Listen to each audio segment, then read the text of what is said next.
We lied to ourselves about the moon. Not on purpose, not out of malice. We lied because we trusted our instruments, and our instruments weren't enough. For 50 years we told a story. We said, the moon is quiet, the moon is understood, the moon is done. We had the photographs to prove it, thousands of them, shot from orbit by robotic eyes that never blinked, never tired, never got it wrong. We had spectral analyses, topographic scans, laser altimeters mapping craters to the centimeter. We built a model of the moon so detailed, so exhaustive, that we stopped wondering what we were missing. Then on April 6, 2026, 4 human beings flew within 4,000 miles of the lunar surface aboard the Orion spacecraft Integrity. Reed Wiseman, Victor Glover, Christina Koch, Jeremy Hansen, they weren't supposed to land.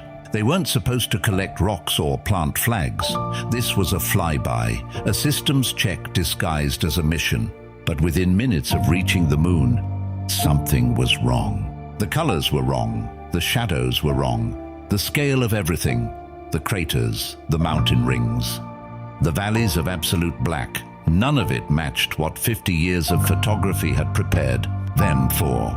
Victor Glover later said he couldn't stop staring at the Terminator, the razor-sharp line between the moon's sunlit half and its shadow. He described it as the most rugged thing he had ever seen from a lighting perspective. Islands of light, valleys that looked like holes cut out of reality. Kelsey Young, the mission's lunar science lead, told him afterward, "That's exactly what human eyes give us that cameras cannot. A camera records light. A brain connected to trained eyes notices when something is wrong. And for 7 hours, 4 humans stared at the moon and noticed everything we had missed." This is not a story about what they saw. This is a story about what the moon had been hiding, and why it took human eyes, finally, after 50 years, to catch it. The moon is the closest thing to us in space. We've been staring at it since before we were human, and we got it wrong. The crew had a list, a meticulous, obsessive list of targets. For 2 years, a planetary scientist named David Kring, who had spent decades studying the moon from photographs, had trained them to see. Not just to look, to see. He taught them mineral signatures, color gradients, structural tells hidden in crater walls. Things cameras capture but cannot interpret. The first major target was the Orientale Basin. If you've never heard of it, that's almost by design. It sits on the boundary between the moon's near side and its far side, in a position nearly impossible to observe from Earth. Orientale is nearly 600 miles across. It formed 3.8 billion years ago when something massive, likely an asteroid several dozen kilometers wide, slammed into the lunar surface with enough force to liquefy rock hundreds of kilometers deep. The impact punched through the crust and left behind a multi-ring basin so geometrically precise that scientists have called it the Grand Canyon of the Moon. From photographs, Orientale looks like a bullseye pressed into stone. Concentric rings, perfect symmetry, beautiful even. Reed Wiseman floated to the window and stopped. He said the innermost ring looked like a pair of lips, a kiss on the far side of the moon. Then he corrected himself. It was far more circular than he remembered from training images. The northern section was wider, darker, the southern section lighter. The proportions, the symmetry, the scale of it, none of it had translated from flat photographs into the 3-dimensional reality now filling his window. Jeremy Hansen put it most directly after the mission. The thing that shocked him most was the 3-dimensionality of the moon. On paper, on screens, in every simulation they had run, the surface looked like what it technically is. A sphere covered in craters. Familiar, understood. In person, from the window of a spacecraft moving through lunar space, the elevation changes hit differently. The elevation differences near the moon's south pole are greater than the height of Mount Everest. Greater than Everest. And you cannot feel that from a photograph. You cannot feel distance, scale, shadow depth from a screen. This was the first crack in the model. The moon we thought we knew was a flat version of the real thing. And as the spacecraft continued its arc around the lunar surface, the cracks kept spreading. Scientists at Johnson Space Center, listening live, began to realize something uncomfortable. 50 years of orbital photography had given us a map, but a map is not a place. The moon is a place, and no one had really been there until now. The moon is gray, everyone knows that. Every photograph, every school textbook, every image NASA has ever released. Gray rock, gray dust, gray craters against a black sky. Except that's not what they saw. The crew described shades of brown, subtle sweeps of green across vast lava plains. Distinct color shifts along crater walls, lighter minerals blending into darker, almost russet zones where iron and titanium deposits change the chemistry of the soil beneath your feet. These variations are real. They've been hinted at in orbital data for decades. But orbital cameras record color within the limits of their sensors. They flatten the spectrum. They see light, but they don't interpret. A human brain does something different. It compares. It notices when a shade of brown shifts slightly toward blue in one section of a crater wall. It registers the moment a basin floor changes hue against its rim. Kelsey Young explained the difference with a simple image. Shine a flashlight directly down on a sandbox and you'll see the color of the sand. Move the flashlight to the side and you lose the color. But suddenly you see every ripple, every ridge in the surface. The Artemis II crew got to watch both effects in sequence. As the spacecraft moved, the same terrain passed under different angles of illumination, first color detail, then structural detail. No orbital mission has ever captured those two things simultaneously from the same observer. But the color discoveries went deeper than aesthetics. They were telling a geological story. Iron-rich regions reflect light differently than titanium deposits. Ancient volcanic plains, the dark mare that cover much of the near side, have compositional boundaries that cameras record as noise, but trained eyes can read like text. The crew was doing field work from 4,000 miles above the surface, catching mineral boundaries that decades of robotic orbiters had only sketched in outline. And then they reached the far side, and the color changed entirely. The far side of the moon is different in ways that still confuse scientists. Its crust is thicker, its volcanic history is sparse, it is older, more cratered, more battered, and it is darker in ways that don't fully match what we expect from its mineral composition. Why? We don't completely know. One theory involves the uneven distribution of a signature called creep, potassium, rare earth elements and phosphorus concentrated on the near side and nearly absent from the far. Creep generates heat. Heat fuels volcanism. Volcanism resurfaces terrain and changes what the surface reflects. The near side is warmer, more volcanic, more recently reshaped. The far side is ancient, pristine, untouched. And the color difference the crew reported between the two hemispheres was measurable with the naked eye. That had never been confirmed by direct human observation before. Scientists at Johnson Space Center are still comparing these observations against orbital datasets, cross-referencing, looking for the boundaries that cameras suggested but human eyes confirmed. The moon is not gray, it is a world of subtle, hidden color, a geological record written in minerals, and we had been reading it in black and white for 50 years. Then there is Rhina Gamma, and if you've never heard of it, that might be the strangest part of this entire story. You can see it from Earth, right now, with a backyard telescope. A bright, swirling pattern, like a smear of pale light painted across one of the moon's dark volcanic plains. It has been visible from Earth since the 1600s. We have been staring at it for 400 years, and we still don't know what it is. Early astronomers thought it was a crater. Close orbital observation eventually proved it casts no shadow. It has no height, no depth, no topography of any kind. The swirl is completely flat, painted onto terrain that is physically identical to everything around it.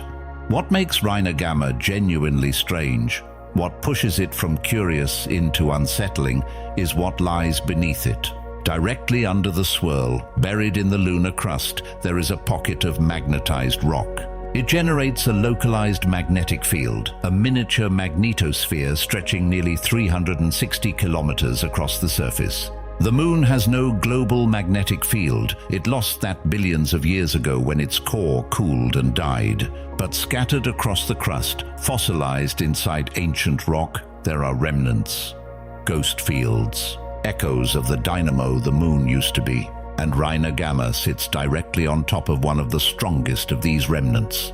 The leading theory goes like this: the solar wind, that constant invisible storm of charged particles streaming from the sun, slowly darkens exposed lunar soil over millions of years. Space weathering. The surface ages under the bombardment, but where the magnetic field shields the surface, the soil stays bright. Where the field gaps and concentrates, the darkening accelerates. The result is a pattern, a bright and dark landscape that traces the invisible shape of the magnetic field above it, like a tan line on skin shaped by an oddly curved piece of fabric. Except it doesn't fully work. The magnetic anomaly doesn't align neatly with the geology around it. Similar features elsewhere on the Moon sit on the exact opposite side of the globe from major ancient impact basins, a pattern suggesting the impact shockwave magnetized the crust on the far side. But Reiner Gamma has no corresponding impact, no obvious source, so scientists are left with fragments. A comet struck and magnetized the surface, a buried, uniformly magnetized disk from an oblique impact. Fine dust particles sorted by the magnetic field into the swirl pattern over millions of years of micrometeorite impacts. None of these hypotheses have been confirmed. A future mission called Lunar Vertex from Johns Hopkins Applied Physics Laboratory plans to drive a rover directly across Reiner Gamma and measure the field at ground level. Until then, it remains what it has been for 4 centuries, something visible to anyone with a telescope, in plain sight above our heads that no one can explain. The Artemis II crew photographed it, observed its brightness against the surrounding plane. Their data will be compared against orbital records for months, looking for mineral or color boundaries that instruments suggested but human eyes might finally confirm. 400 years of looking, and the swirl still keeps its secret. Halfway through the flyby, the sun disappeared. From the crew's perspective, the Moon passed between the spacecraft and the sun and swallowed it. The corona, the outermost atmosphere of the sun, normally invisible behind its own brilliance, bloomed around the lunar edge in a ring of ghostly white fire. From Earth, a total solar eclipse lasts a few minutes at most. The geometry barely works. The Moon and Sun appear almost the same size in our sky, and the window of totality is narrow, fragile, magnificent. From 4,000 miles behind the Moon, the geometry was completely different. The Moon was close enough, large enough to block the Sun for nearly 54 minutes, almost an hour of totality. No human being had ever witnessed a solar eclipse from this vantage point. The crew put on eclipse glasses during the partial phases, making them the first people in history to use eclipse viewers at the Moon. When totality began, they removed the glasses and looked directly at the scene. Victor Glover compared the solar streamers radiating outward from the corona to the spotlight on top of the Luxor Hotel in Las Vegas. Then he immediately took it back. "This looks," he said, "like what that wants to be when it grows up." Stars appeared: Venus, Mars, Saturn, Mercury, all visible at once alongside the corona, which was now the only source of direct light in existence, or so it seemed. Earth hung in the distance, its blue light softly illuminating the near side of the Moon. Sunlight bouncing off our planet and landing gently on the lunar surface. Earthshine, the most beautiful accident in orbital mechanics. And then, in the darkness of the lunar surface, the Moon started flashing. 6 times, brief points of white to bluish-white light appearing on the darkened surface, each one lasting less than a millisecond, fast as a camera shutter opening and closing, there and then gone. Meteoroid impacts, small rocks, larger than dust, smaller than a boulder, slamming into the surface at tens of thousands of miles per hour and vaporizing on contact. On Earth, objects that size burn up in the atmosphere long before they reach the ground.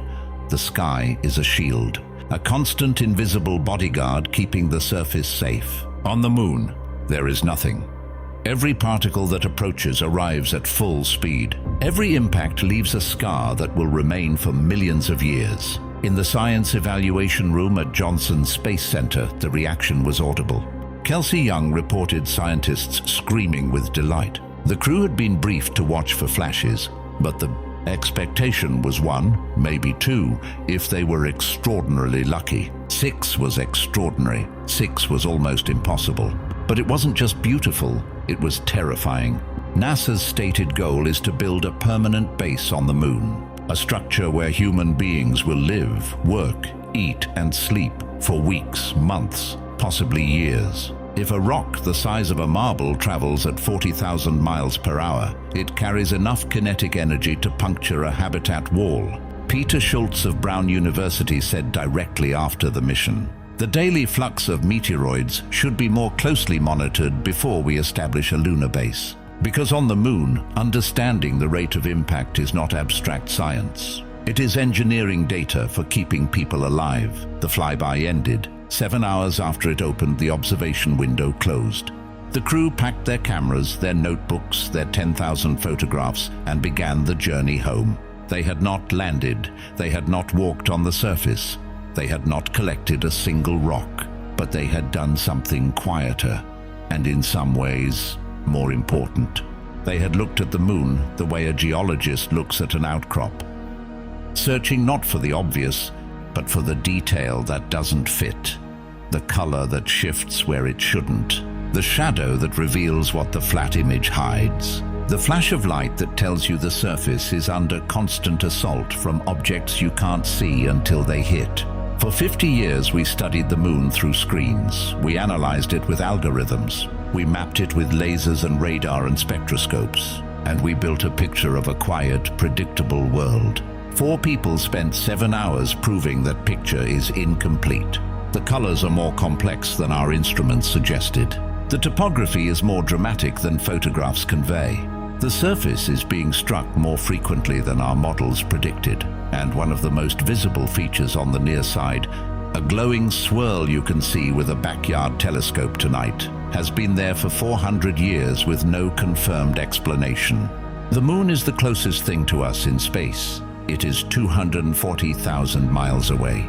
We have been staring at it since before we were human. And after all of it, after every mission and every photograph and every model we ever built, 4 people flew there with cameras and their own eyes, and the first thing they noticed was how much we missed. The photographs are still being processed. The verbal descriptions the crew radioed back are being transcribed and cross-referenced. The 6 impact flashes are being matched against lunar, reconnaissance, orbiter data, and recordings from backyard telescopes around the world. It will take months, possibly years, to fully understand what 7 hours of human observation produced.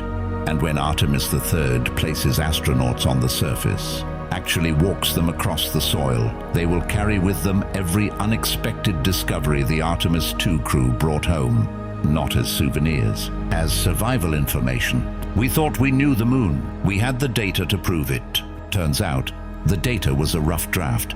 And somewhere above you tonight, the moon hangs in the sky, familiar, beautiful, impossibly ancient, keeping something, waiting for the next pair of human eyes to finally look carefully enough.